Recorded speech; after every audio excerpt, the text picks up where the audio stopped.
Tonight, new details about a deadly apartment explosion. To the best of our knowledge, everyone is accounted for. What we are learning about the moments before the blast, and how loved ones are honoring those who lost their lives. She touched a lot of hearts and souls. Well, 4 kids here in Frisco just learned a very valuable lesson about how not to spend their free time. This, after a band tower collapses on top of them. Get ready to sweat. We have a hot weekend in store. When do the rain chances return? I have the answer. It's coming up. Thanks for being with us for WFAA News at 6. I'm Teresa Woodard, in tonight for Chris and Cynthia. We are continuing to dig for new information about that deadly explosion at an Oak Cliff apartment complex. According to Dallas Fire Rescue, the call for a gas leak came in at 12:47 p.m. Thursday. It was at that 2-story apartment complex called the Clyde. That is at the intersection of Patton Avenue and East 9th Street. DFR says crews were preparing to evacuate the property when the explosion happened. Tonight we have live team coverage with the latest on the investigation and those who lost their lives in the blast. We begin with WFAA's Kevin Reese, who was among the first reporters there on the scene. Kevin, what have you learned this afternoon? Well, we've further confirmed what we first reported yesterday, that yes, there was a drilling company here doing soil sample tests in front of this apartment building, and that yes, Dallas Fire did respond to reports of a gas leak from someone. We don't know who called that in yet, but that yes, firefighters were here slightly before the explosion happened. It's sad. When we met Rodney Lamont Brown minutes after the explosion, he shared 2 key pieces of evidence. We all sitting on the porch, and they was doing drilling. The drilling rig in front of the apartment complex, and that a fire truck arrived before the explosion. Next thing I know, we looked up, it was a fire truck over there. Today, the DFR fire chief confirmed that to be true. Our fire engine got here within 2 minutes. He says engine 15 with a crew of 4 was setting up hoses, donning protective gear on scene for 10 to 15 minutes when the explosion happened, before they could begin evacuations. So they did everything they were supposed to do right before they were going to enter and evacuate the complex. Then it exploded. If they had just gone in, it would be the same outcome, except they would be the victims also. We got an explosion, natural gas explosion, multiple victims. Also, the owner of the Clyde Apartments confirmed the suspicions about the drilling rig believed responsible for this, confirming that the apartments were up for sale and that soil testing was being conducted by the prospective buyer who planned to build new low-income housing here. He's distraught, and he's worried, and he's concerned about his tenants. Jeff Hinley is the attorney for the owner of the Clyde Apartments, and he is frustrated. Did anyone call first before they drilled? And what of the engineering company doing that work? A lack of answers, because, Atmos has control of this scene. I kind of suspect that the drilling company has access, and my client and me and anybody I want to engage can't even get over there to ascertain what has happened. That answer and more will come from the NTSB, now in charge of this investigation. In Oak Cliff, I'm Kevin Reese. Now, Atmos has said their crews were not doing any work at the scene of the explosion yesterday. They say it was a crew from another company, but we just got a response from the engineering company ECS Southwest. They say none of their personnel were on site at the time of the explosion.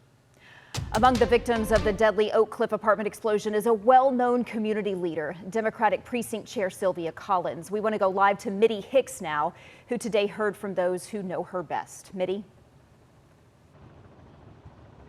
Good evening. Well, we spent the day talking to the loved ones of Sylvia Collins. She's a community activist who is among the victims. Now her loved ones dealing with a tough reality. As the community shows up to support those impacted by the Dallas apartment explosion, there's one person noticeably missing. If she had not been a victim yesterday, she would have been there helping. Francis Rizzo and Sylvia Collins are best friends who bond over family and giving back to the community. #1 volunteer. And not seeing her anywhere is just one red flag that something's wrong. We would talk, a couple, 3 times a day. All of us had started calling Sylvia but her phone stopped functioning. There was not even a recorded message that the number was not available. It just wasn't going through. Sylvia's silence says so much, and her picture and name spreading on social media is shocking to those who know her. To have her face show up on Facebook yesterday, it just kind of hits you right here in the heart. The worst part, some just saw her the night before the explosion.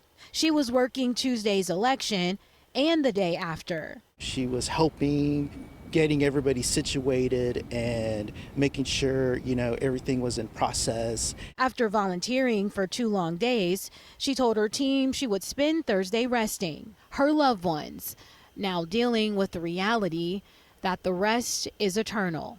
Oh my God, you just can't think of the unimaginable that could have happened. And Teresa, there's a vigil happening tonight at 7:30. The community will come out to honor all 3 victims. In the meantime, Sylvia's loved ones say they are thinking of other ways to honor her by either naming a street or even a park after her. For now, live in Dallas, back to you. Mitty Hicks live for us tonight. Thank you so much, Mitty. Coming up in our next half hour, WFAA's Scoop Jefferson will be showing us how this community is rallying around survivors of the tragedy and getting them the help they need. We have more team coverage throughout the night for you as we continue to gather new details. Be sure to stay up to date with the latest breaking news right here on air or on our free streaming app, WFAA+. The search for a missing 8-year-old boy in Salina came to a heartbreaking end this afternoon. Police say MJ Ashmead disappeared from his home in the Sutton Fields neighborhood this morning. Several agencies looked for him by air, by land, and water, but police say his body was found in a pond near the subdivision. Investigators say no foul play is suspected. Salina is a growing community, but we are a very close-knit community. A tragic loss like this cuts to the core of who we are as a community, as neighbors, and as first responders. Police did not offer many details, but we do have a crew in Salina this evening working to learn more, and we'll have an update on WFAA News at 10. The trial for a former Frisco student charged in a deadly stabbing at a track meet is set to begin next week. Carmelo Anthony, who is now 18, is charged with killing 17-year-old Austin Metcalf inside a Frisco ISD stadium where both teens were competing. The judge in this murder trial has imposed strict rules. He also issued a gag order which prevents anyone connected to the case from speaking publicly about it. Our team coverage with expert analysis begins Monday. You can follow along on WFAA+, which is a free download on your TV.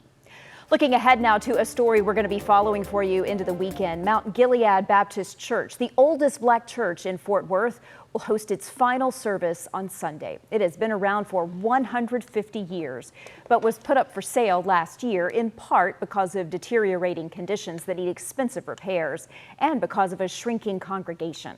The final service begins at 10 Sunday morning.